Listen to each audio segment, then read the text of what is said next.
The finale of Season 3 left all of the show's fans completely surprised and deep in thought, wondering, could Mackenzie really be the father of Bluey's puppy? See you, Mackenzie. We've gathered 8 pieces of evidence that show how the series has been hinting all along that these two childhood friends are destined to get married someday and start their own family. So check it all out with us as we dive into another Cinewave episode. You might not even remember, but the first time Mackenzie appears in the show, he doesn't say a single word because he's sleeping. That's because we see the little border collie lying in his bed while Bluey flies by with the bats, since she's dreaming of being a little bat in one of the first episodes of Season 1. This means that Mackenzie was literally inside his schoolmate's dream. And as the episode goes on, the show makes it clear that characters only dream about things that they really want to be or do. For example, Bluey dreams of being a bat because she wants to fly through the sky like them while eating as many fruits as she can. Similarly, we see Bandit's dream where he's playing with his friends, which is something he really wanted to do but couldn't because his responsibilities as a father took precedence, leaving him no time for it. Following this logic, if Mackenzie was in the little blue dog's dream, it means he was someone she really wanted to see. And if she really wants to see him, it's probably because she feels something for him, even if she doesn't know what it is yet. This is what we call a first crush after all. So we can deduce that Bluey has liked Mackenzie from the start of the series, and as time goes on, this feeling will only grow. Another point that supports the idea that Mackenzie is likely to be the father of Bluey's future puppy is the strong friendship the two share. We know that at the end of the last episode of Season 3, the show's animators designed Bluey's puppy in such a way that it's impossible to tell whether the father is Mackenzie or Jean-Luc. However, even though they became friends during the camping episode, we know that Jean-Luc and Bluey only saw each other that one time and then met again years later under the tree they planted together. In this regard, Mackenzie has a big advantage over his competitor because they spend every day together at school, building their friendship. Plus, we see them playing together on many other occasions, even outside of school, like at Bingo's birthday party. So it's much more likely that when she's older, Bluey will feel much more comfortable starting a relationship with Mackenzie, with whom she's always been close, than with Jean-Luc, who, while also a friend, she's only met twice in her entire life. Oh, now I see. Of course, we couldn't leave out the prophecy made by Winton at the beginning of the Barky Boats episode. We know that nothing in Bluey happens by chance. Just to recap, when the two friends say something at the same time, the little bulldog jokes that they're going to get married, in a typical childhood teasing manner. So, when we see this scene and notice that the two characters immediately deny it and get grumpy with each other, it's clear that this is normal behavior for any kid who doesn't even want to think about marriage because they're still very young. However, Winton's remark seems to be a sort of premonition that we can't dismiss, especially because after several things happen throughout the episode, we see that at the end, the two reconcile and share a big loving hug. This could indicate that it's the beginning of Winton's prophecy coming true. After this episode, many fans created art showing the two getting married, with Winton even officiating the ceremony, which would be simply amazing if it actually happened. And in honor of the little English bulldog, let's flood the comments today with #Winton, but only if you're as big of a Bluey fan as we are. Even though Winton isn't a professional prophet, in that same episode, we see another character, Calypso, offering wise words that suggest the future growth of both Bluey and Mackenzie will lead to a moment where the two end up together. And I don't know about you, but if there's one character in the show who brings a magical vibe, it's definitely the Blue Pup school teacher. For instance, we see her involved in Mackenzie's vision when he remembers being a little puppy on a playground.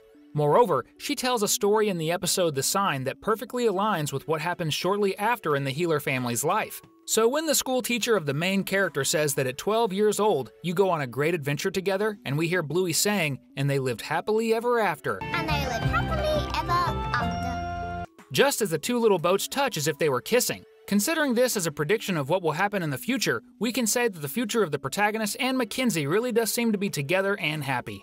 And what better proof of their happiness than a little puppy of their own? You might not remember, but another character in the show is completely head over heels for Mackenzie, Coco. This is made very clear in the episode Circus, where we see that the pink poodle does everything she can to make the border collie pretend to be her husband during their game. Bluey, Mackenzie doesn't want to be my husband. She even asked Bluey to make him play her husband because she wants it so badly.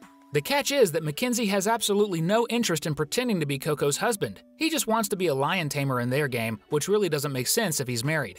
The fact that the little dog doesn't want to play her husband might also be because he already likes someone else who is definitely not the pink poodle, much to her disappointment. This suggests that the person he likes is probably Bluey, further indicating that the two could really have a relationship in the future. Meanwhile, Coco might have to settle for Winton, who is completely in love with her, but whom she rejects, at least for now. Throughout the Bluey series, we can see that Mackenzie's family lives quite close to the healer's home, so much so that Bandit and Bingo walk over to their house in the episode Curry Quest. Additionally, the youngest healer plays with Mackenzie and even has her face painted by his mom. He lives so close that he helps Bluey and participates in the filming the family does for Bingo when she's in the hospital. We can also see in the episode The Decider that the parents of the little border collie come over to the healer's house for a rugby match between New Zealand, Mackenzie's and his parents' homeland, and Australia, for which everyone else is rooting. Also, in the episode Spy Game, we see that both families are hanging out together at a barbecue along with Chloe and Honey's families. All of this shows that these two families have a great relationship, making it even more likely that when Bluey and Mackenzie start dating in the future, none of the parents will oppose the relationship, especially since they've all been friends for years. And that's definitely going to help a lot. Before we dive into the last two reasons, which are the most important, make sure to hit the subscribe button if you haven't yet, and join our team of animation movie and show fans.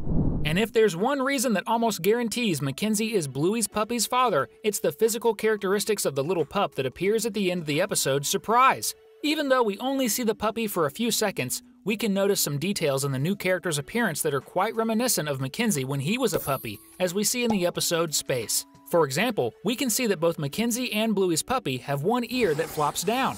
Additionally, we can notice that the spots on the puppy's body are a bit larger than what is typical in Bluey's family, which reminds us a lot of Mackenzie when he was a pup, except for the fact that instead of black spots, the puppy has purple spots in different shades. And to my surprise, and maybe to yours too, after doing some research, I discovered that there's actually a breed of dog called a Border Heeler, which comes from the cross between a Border Collie, like Mackenzie, and a Blue Heeler, like Bluey. The result is a puppy that's the perfect mix of both breeds. And I don't know about you, but I think the real-life Border Heeler looks a lot like Bluey's puppy that appears at the end of the Surprise episode. You don't love me! This one is more of a theory than a solid reason, but by the end, I'm sure you'll agree it makes sense. We know that Bandit is a renowned archaeologist in Bluey's world, so much so that he received a job offer for a much higher salary in another location, as we see at the end of Season 3. Now, what if I told you that Mackenzie might also become an archaeologist when he grows up? Would you believe it? We say this because the show gives us some pretty cool hints that this might actually happen. For example, when Mackenzie appears in Bluey's dream, we see several dinosaur toys near his bed, showing that these are probably his favorite toys. Alright, you might think that's normal, but is it really normal for Mackenzie to be totally obsessed with digging huge holes? Because that's exactly what archaeologists do. They dig at historical sites. Besides this natural inclination, we can see that the closeness between the two families, as shown in the episode The Creek, where Bandit is looking after Mackenzie, could end up influencing his career choice. This might lead Mackenzie to visit Bluey's house frequently to get information from her dad, and in the process, he'd see his future wife more often. And after that, we all know what happens next. So really, there's little doubt in my mind that Mackenzie is Bluey's puppy's father. And I'm sure you'll love these two videos we've picked out just for you, which are popping up on your screen right now. You're definitely going to enjoy both, so just pick the first one and have a great time!